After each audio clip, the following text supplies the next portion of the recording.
Hello and welcome to my YouTube channel. देखिए आज हम क्या पढ़ेंगे, मोनोटोनिक फंक्शन है ना। तो मोनोटोनिक फंक्शन क्या है, एग्जाम्पल 19 के थ्रू देखेंगे। तो मोनोटोनिक फंक्शन बेसिकली ये होता है कि जो फंक्शन इंक्रीजिंग हो या फिर डिक्रीजिंग, ठीक है ना, या फिर नॉन इंक्रीजिंग और नॉन डिक्रीजिंग हो, तो उसे हम कहते हैं मोनोटोनिक फंक्शन। मोनोटोनिक फंक्शन का डेफिनेशन हम बाद में देखेंगे, पहले देख लीजिए example 19। Consider the function G and H. तो g क्या है, g of x equals to X cube and h of x equals to -1 1।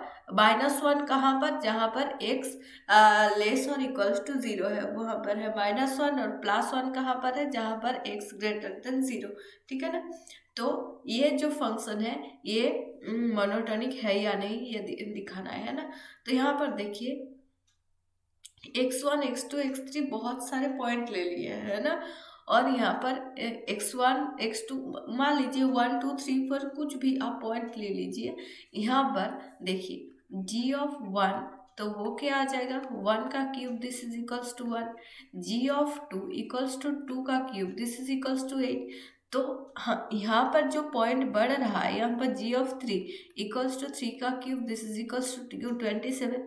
यहाँ पर इंक्रीजिंग हो रहा है, मतलब 1 2 3 हम इंक्रीजिंग ऑर्डर में ले रहे हैं। तो यहाँ पर इसका जो वैल्यू है ना, g ऑफ x का जो वैल्यू है वो भी इंक्रीज हो रहा है।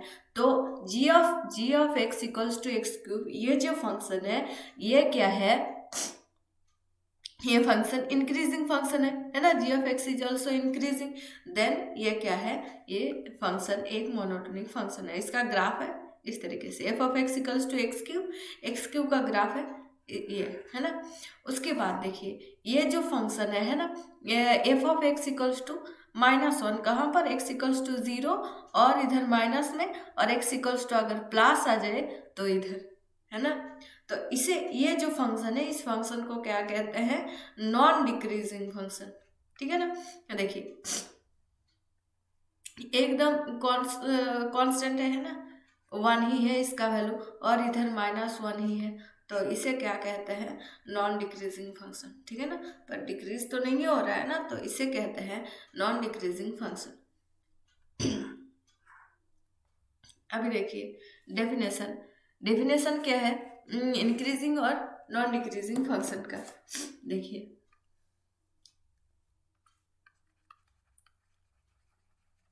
Increasing function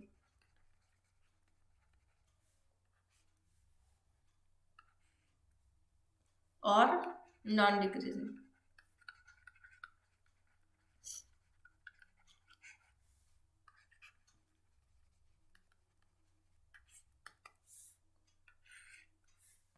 A function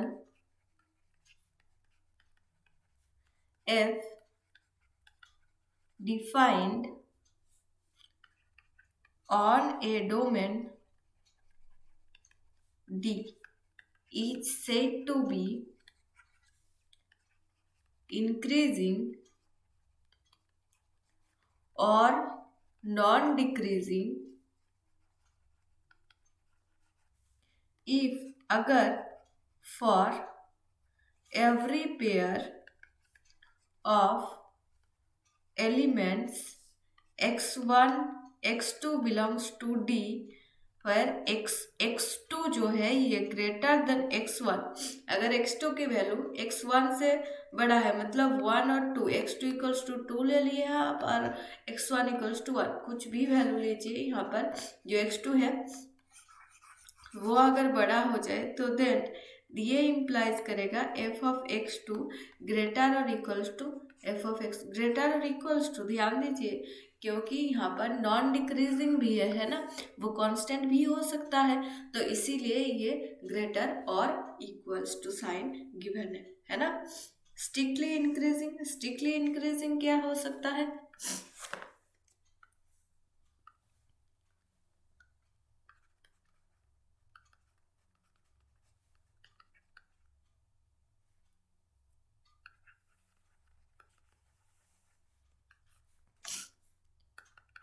f is strictly increasing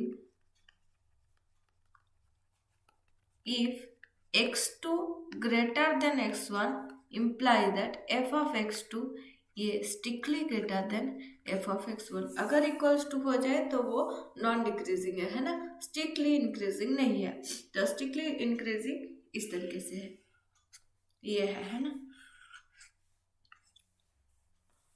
तो एग्जाम्पल की तरह हम देख सकते हैं।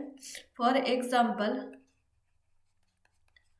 तो हमने जो जी ऑफ एक्स देखे थे, g of x equals to x का क्यूब, है ना। वो जो फंक्शन है ये क्या है, स्ट्रिक्टली इंक्रीजिंग।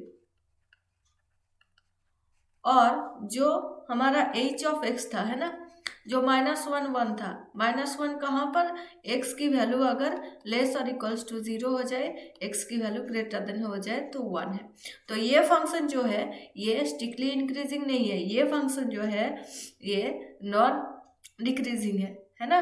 ये जो फंक्शन है this is not strictly increasing. अभी देखिए एग्जाम्पल 20, कंसीडर ए फंक्शन। यहाँ पर एक फंक्शन गिवन है F of x equals to 1, जहाँ पर x की वैल्यू -1 है, सॉरी x की वैल्यू जो है ये लेस देन -1 है, लेस और इक्वल्स टू।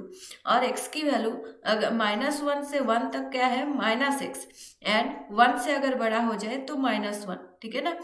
तो यहाँ पर -1 तक इसका वैल्यू क्या है, 1, तो -1 तक 1 आ गया। उसके बाद क्या है, -x, ठीक है ना। तो इस तरीके से ये जाएगा कहाँ तक, 1 तक, तो इसीलिए 1 तक आ गया। देखिए ये 1 है, यहाँ तक आ गया।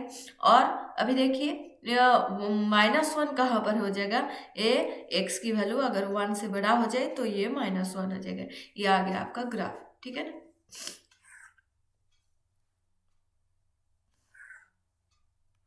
ये तो दिया हुआ है डिक्रीजिंग और नॉन इंक्रीजिंग।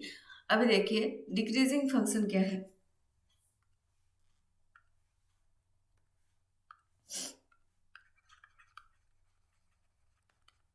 डिक्रीजिंग और non increasing,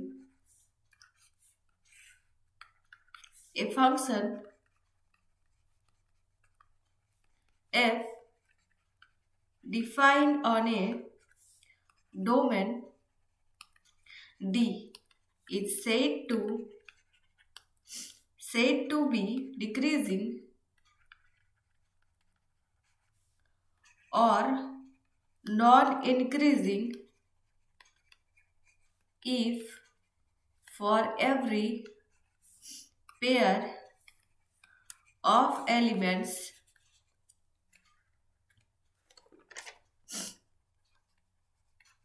x1 x2 belongs to D with जो x2 जो है ये ग्रेटर देन x1, देन क्या हो जाएगा, f ऑफ x2 ये लेस और इक्वल्स टू x1 हो जाएगा, ठीक है ना। ये अगर जो फुलफिल करे, है ना, ये जो कंडीशन है इसे अगर फुलफिल कर रहा है तो वो उसे हम क्या कहेंगे, डिक्रीजिंग और नॉन इंक्रीजिंग फंक्शन, ठीक है ना। अभी देखिए डिक्रीजिंग और नॉन इंक्रीजिंग ये तो हो गया, ठीक है ना। अभी देखिए डेफिनेशन क्या है मोनोटोनिक फंक्शन का। अभी देखिए मोनोटोनिक फंक्शन जो है, मोनोटोनिक फंक्शन हम किसे कहेंगे, जो फंक्शन नॉन डिक्रीजिंग है, नॉन इंक्रीजिंग है, इंक्रीजिंग है, डिक्रीजिंग है, तो उस सभी को हम क्या कहेंगे, मोनोटोनिक फंक्शन, ठीक है ना। इंक्रीजिंग और डिक्रीजिंग, तो जो इंक्रीजिंग है और नॉन डिक्रीजिंग भी हो सकता है।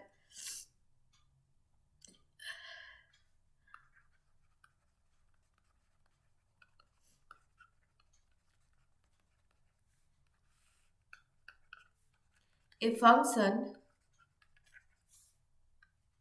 f defined on a domain D is said to be a monotonic function if it is either increasing और डिक्रीजिंग ऑनली। अगर कोई फंक्शन इंक्रीजिंग और डिक्रीजिंग हो जाए तो उसे हम क्या कहेंगे, मोनोटोनिक फंक्शन, ठीक है ना। अभी देखिए E26, ओहो, यहाँ पर जो फिगर है ये क्या है, y इक्वल्स टू -x का स्क्वायर। ये फंक्शन इंक्रीजिंग है या डिक्रीजिंग है, ये आप लोगों को लिखना है ना। तो फर्स्ट वाला क्या है, देखिए फर्स्ट वाला तो इंक्रीजिंग डिक्रीजिंग नहीं होगा, है ना, क्योंकि देखिए माइनस में इसका वैल्यू ले लीजिए, तो माइनस से जहाँ पर माइनस में वैल्यू बढ़ रहा है, जीरो की तरफ आ रहा है, तो इसका वैल्यू जो है ये इंक्रीज हो रहा है। पर यहाँ पर भी वैल्यू एक्स की वैल्यू बढ़ने से इधर क्या हो रहा है, जो ग्राफ है ये घट रहा है, तो यहाँ पर ये जो ए है ये क्या हो जाएगा, नॉन इंक्रीजिंग और नाइदर इंक्रीजिंग नॉट डिक्रीजिंग, ठीक है ना। ये हो जाएगा, मतलब मोनोटोनिक नहीं होगा, इंक्रीजिंग भी नहीं डिक्रीजिंग भी नहीं, तो ये मोनोटोनिक नहीं होगा, है ना। और यहाँ पर देख लीजिए, ये फंक्शन सीधा जा रहा है, ये ऊपर जा रहा है, और यहाँ से सीधा मतलब नीचे नहीं आ रहा है, तो ये क्या हो जाएगा, नॉन डिक्रीजिंग, ठीक है ना।